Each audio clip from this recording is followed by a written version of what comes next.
Class 9th math exercise 1.2 question number 2 मुख्तसर करें simplify. First part है 81 divided by 16 raise to power -3/4। -3/4 show करता है कि ये जो पावर है नेगेटिव है, इसको पॉजिटिव करने के लिए इन दोनों रकमों को उल्टा के लिखना पड़ेगा। 16 को ऊपर लिखेंगे और 81 को नीचे, तो ये पावर पॉजिटिव हो जाएगी। उसके बाद फर्दर क्या करेंगे, 16 की फैक्टराइजेशन करेंगे। 2 8s are 16, 2 4s are 8, 2 2s are 4, 2 1s are 2। फिर 3 2s are 6, 3 7s are 21, 3 9s are 27, 3 3s are 9, 3 1s are 3। तो 16 को हम 2 raised to power 4 कह सकते हैं और 81 को हम 3 raised to power 4 कह सकते हैं। और इस पूरे की पावर जो 3/4 है। अब ये 3/4 इसके साथ भी है और इसके साथ भी है, तो 2 raised to power 4 multiplied by 3/4 divided by 3 raised to power 4 multiplied by 3/4। तो ये 4 और 4 आपस में कट जाएंगे, तो बाकी रह जाएगा 2 raised to power 3 divided by 3 raised to power 3।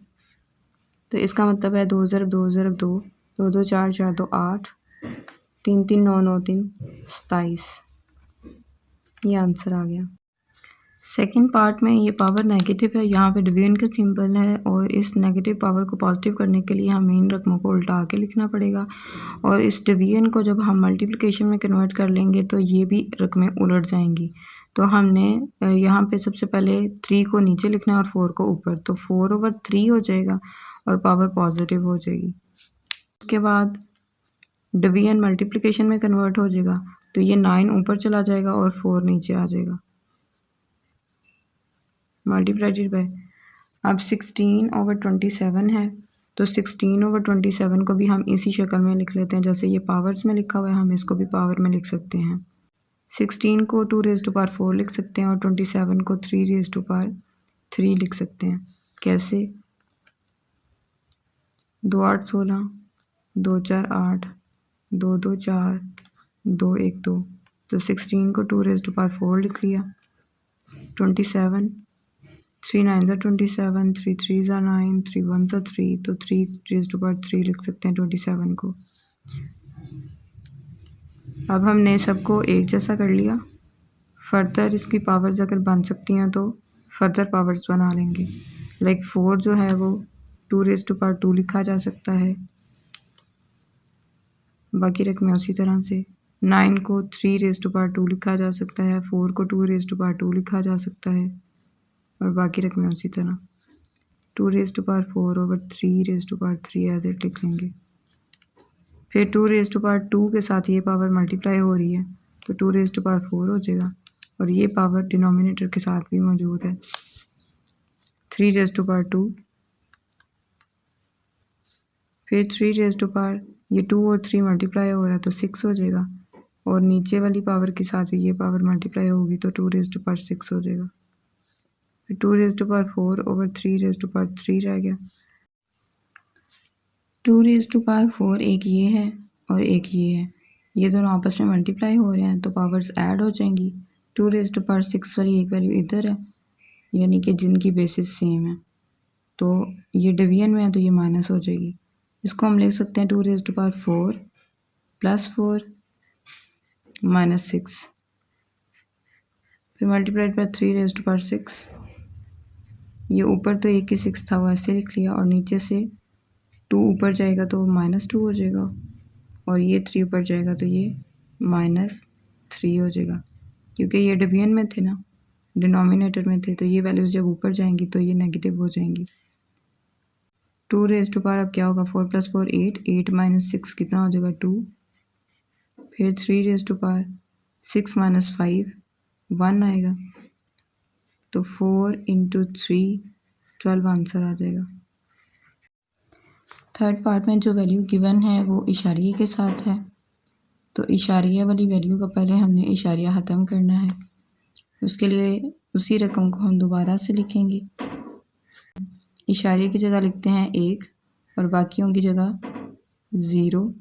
अब इस पूरे की पावर है -1/3, तो हमें पता है ये पावर हमने किस तरह से पॉजिटिव में करनी है, जब हम इसको उल्टा देंगे अब यहाँ पे ये हमने कट कर देना है, ठीक है, क्योंकि ये हमने ख़त्म कर दिया ना इशारिया। तो 27/1000 है, तो 1000 को ऊपर लिख लेंगे और 27 को नीचे लिख लेंगे। अब पावर क्या हो गई, पॉजिटिव हो गई। फर्दर इसको पावर की शक्ल में लिख लेंगे, 1000 को पावर की शक्ल में इस तरह से एलसीएम लेके 10⁻³ में कन्वर्ट करके लिख सकते हैं, और 27 को भी एलसीएम लेके 3⁻³ में कन्वर्ट कर सकते हैं। इस पूरे की पावर है 1/3। अब ये 1/3 इसकी पावर के साथ भी मल्टीप्लाई हो रहा है, नीचे वाले की पावर के साथ भी मल्टीप्लाई हो रहा है, तो इसको हम इस तरह से लिख सकते हैं 3 × 1/3 और 3⁻³ × 1/3, और ये 3 आपस में कट जाएगा, तो 10/3 आंसर आ जाएगा। इस पार्ट में जो हमें वैल्यूज़ गिवन हैं उनके ऊपर जो रूट दिया हुआ है उस पर 7 पावर है। इट मीन्स कि ये 7 जो है और ये जो रूट जो है ये कन्वर्ट हो जाएगा 1/7 में। सारी वैल्यूज़ को एज इट लिखेंगे और इस पूरे की पावर क्या हो जाएगी, ये कन्वर्ट हो जाएगा 1/7 में। उसके बाद ये 1/7 जो है ये हर एक की पावर के साथ मल्टीप्लाई होगा, तो x⁻14 × 1/7, फिर y⁻21 × 1/7, z⁻35 × 1/7 divided by y⁻14 × 1/7 और z⁻7 × 1/7। अब जो कटता होगा वो काट देंगे, 7 2 14 हो जाएगा, 7 3 21, 7 5 35, 7 2 14, 7 1 7।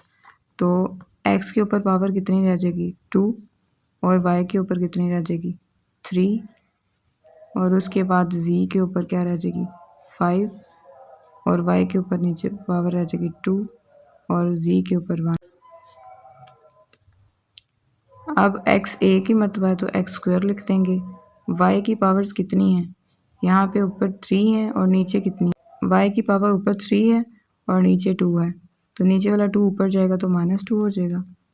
z की पावर ऊपर 5 है और नीचे 1 है, तो ये ऊपर जाके -1 हो जाएगा, तो x⁻² हो जाएगा, और y⁻3 -2 1 हो जाएगा, और z⁻4 हो जाएगा।